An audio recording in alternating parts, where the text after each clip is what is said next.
Hey, what's up everybody? It's Stacy Storino. Welcome back to my channel, the #1 place for entrepreneurs who want their content marketing to convert content consumers into paying customers. If you're a more mature entrepreneur and you're getting into doing at least some of your organic content marketing on TikTok, and you're like, well, how do I know that all of this content marketing is worth my time and my doing, especially if the sales aren't yet coming in fast and furious for you in a way that can be directly traced to TikTok? You may be asking yourself, what's most important on TikTok for business? Well, that's a fair question, and I've got an answer that can help you to make the most of your marketing efforts on the TikTok platform, and can help you to, 1 week at a time, very likely become increasingly effective in terms of your content marketing on that platform. So make sure you hang out until the end for that guidance. It's there. But wait, before we go any further, make sure to hit that like button and subscribe to get the help that entrepreneurs like you need to succeed with content marketing that drives traffic to your business so that you can do more business. I recently did a video entitled, "Do You Need a Lot of Followers on TikTok?" And I discussed some surprising advice that you might just be happy you ended up hearing. And I even have a specific example in terms of a local business owner that can flesh out why I feel confident in the answer that I gave you. So if you missed that video, be sure to check it out. It also, now that I think of it, makes a pretty good chaser for this video you're watching now. So in the meantime, let's get more into the subject of what's most important on TikTok for business. Now, here's the deal. Analytics will help with the answer. So you want to go pro or have a business account on TikTok. Good news, it's free. And it's just a couple of clicks to get there from the default personal account that you're likely working from to start. So as any more mature entrepreneur like yourself knows, you have to know your numbers. What you don't measure, you can't manage. And therefore, having access to business analytics so that you understand your conversion rates is key. Now, the click by click of this stuff is easy to derive by just Googling or searching up how to have a business account on TikTok. So since that stuff can always change, I'll just direct you to do that.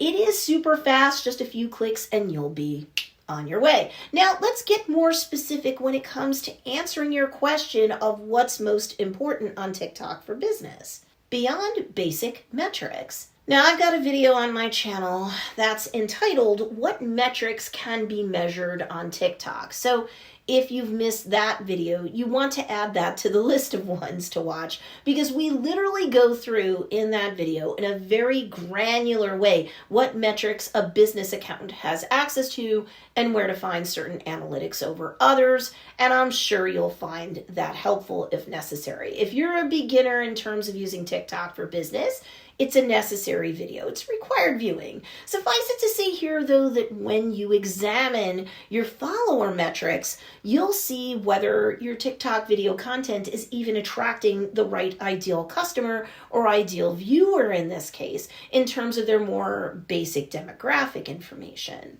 Depending upon your business model, what country the viewer or follower comes from and where they're currently viewing your videos in terms of geography may be important to you, or it may not.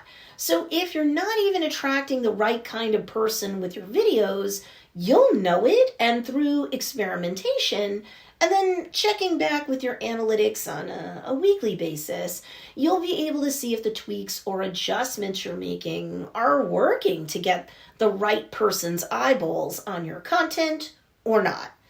Remember, if you're trying to sell to everyone, you end up selling to no one. So be really careful about checking in with your metrics, your insights, your analytical data to see if you're actually getting the right viewing audience in the first place. You can also see what videos were popular with your current followers and what songs and sound effects they're liking as of late, something no other platform is currently offering you in terms of analytics. So guess what? You can use that information to make content that's even more likely to captivate the viewers you do have and you do want to. But let's discuss in this video even more of the types of analytics you need to pay attention to so that you're not wasting your time as a more mature entrepreneur on the TikTok platform, so that you know what's most important on TikTok for business. Total number of videos published. Look, assuming your content is landing with your viewing audience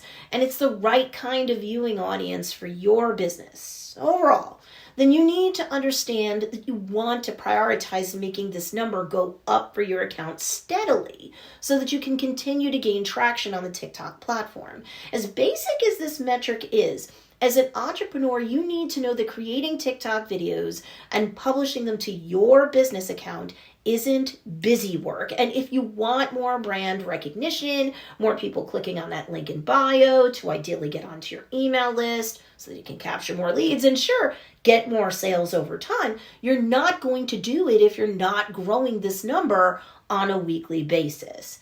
How many videos on TikTok do I suggest as a busy adult like you with a busy life, personally and professionally, should publish every week? Well, lucky you. I've got the answer in a video on my channel entitled TikTok, How Many Times a Day Do I Publish? So add that video to the list too, because I don't want this video you're currently watching to be like the longest video in the history of YouTube, if you know what I mean. But you're going to get a very realistic answer in that video, I promise you. And then as a mature entrepreneur, you have to be concerned with average engagement rate per post. If this analytic isn't healthy, if you're not improving it over time, because as with TikTok, as with anything else, you're going to get better at doing the thing by doing the thing, as they say. So do be patient. But if you're not improving your average engagement rate per post, then your content isn't landing so well. And you need to examine the pieces of content that are underperforming versus the ones that have good to great performance so that you can see what trends exist on a weekly basis, so that the content you create this week will be more likely to, over time, perform better than the content you created and posted to TikTok last week.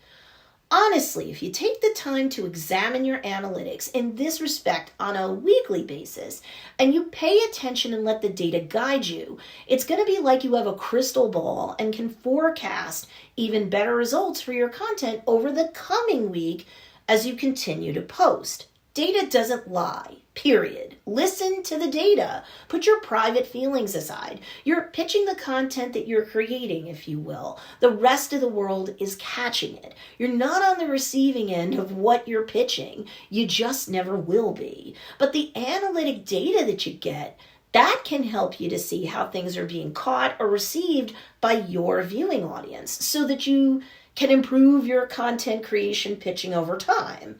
I hope that baseball analogy makes sense. I've coached thousands of students over the years, and even if they're not into baseball or sports, that analogy does help many of them to make the connection of how they need to pay attention to their analytics, how they can get out of their own heads, and how over time they can create organic content that leads to better conversions with their viewing audience. So please do examine your TikTok content's performance, reach, and engagement metrics. And they're all very clearly laid out. So this isn't hard. And see what guidance you can get from the data. There's plenty of metrics to look at besides what I've alluded to here. Follower growth over a given week's period of time is important because, well, if your account is growing, that's a good, healthy sign that you're on the right path, isn't it? If you can catch follower growth spikes, though, on a given day especially, let alone over the course of the week, you can also see what content is really connecting with your audience so that you can go and make more of that content. And it doesn't matter if you're tired of creating the same or similar type content. As long as your audience is loving it, engaging, commenting, and more with respect to the content, then you keep going until the positive analytical signals are fatiguing. It's not about what you like. It's all about what the customer and the ideal customer likes. The customer's always right, as they say, and the analytics will give you the data to see what they're right about and why. You just have to look at the data. Don't prejudge and get out of your head to dispassionately see what's working and what doesn't. People buy from other people and businesses that they know, like, and trust. They're more engaging with your content. The more they do that and the more they know, like, and trust you and what you're showcasing in your content, the more that happens, the more likely it is that they'll follow your account, click on the link in bio, get on your email list, and yes, sooner or later, the more likely it is that they'll buy from you by either messaging you in the app or just going ahead and making a purchase off app. Either way, you win. There you have it. This is my answer when it comes to the subject of what's most important on TikTok for business. Need more help? Be sure to check out these 2 awesome videos too, because they'll teach you great content marketing strategies that can also help to blow up your business. Enjoy.